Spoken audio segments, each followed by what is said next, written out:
សួស្តីកូនៗទាំងអស់គ្នាជួបជាមួយលោកគ្រូទៀតហើយនៅមេរៀនទី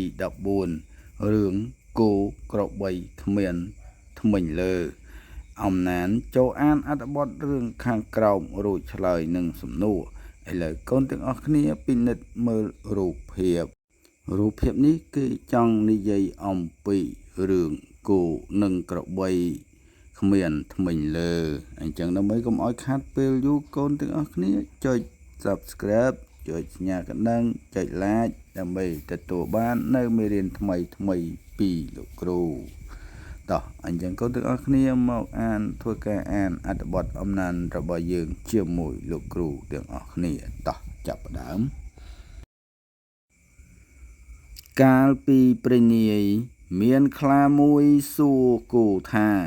ខ្លួនបងគោឯងធំហេតុអ្វីក៏ទ្រាំឲ្យមនុស្សទឹមដូចនេះគោតបមនុស្សតូចមែនប៉ុន្តែមានប្រាជ្ញាខ្លាឆ្ងល់ក៏សួរកសិករពូឯណាប្រាជ្ញារបស់ពូកសិករតបប្រាជ្ញាពូទុកនៅឯផ្ទះចាំពូទៅយកឲ្យមើលតែពូសុំចងឯងសិនព្រោះខ្លាច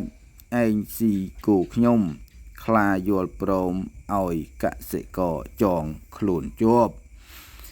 ពេលនោះកសិករទាញដំបងសំពងខ្លាហើយប្រាប់ថានេះហើយប្រាជ្ញាមនុស្សគោនឹងក្របីឃើញដូចនេះក៏សើចហើយដួលមាត់បុកត្រូវនឹងថ្មបាក់ធ្មេញលើអស់រលីងហេតុនេះ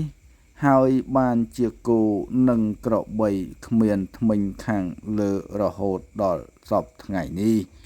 បាទក្រោយពីបងប្អូនបានអានជាមួយលោកគ្រូមកកូនដែលពុំទាន់អានស្ទាត់ជំនាញក្នុងការអានកូនចាក់សារឡើងវិញរួចហើយអានជាមួយលោកគ្រូម្ដងទៀតហើយពិសេស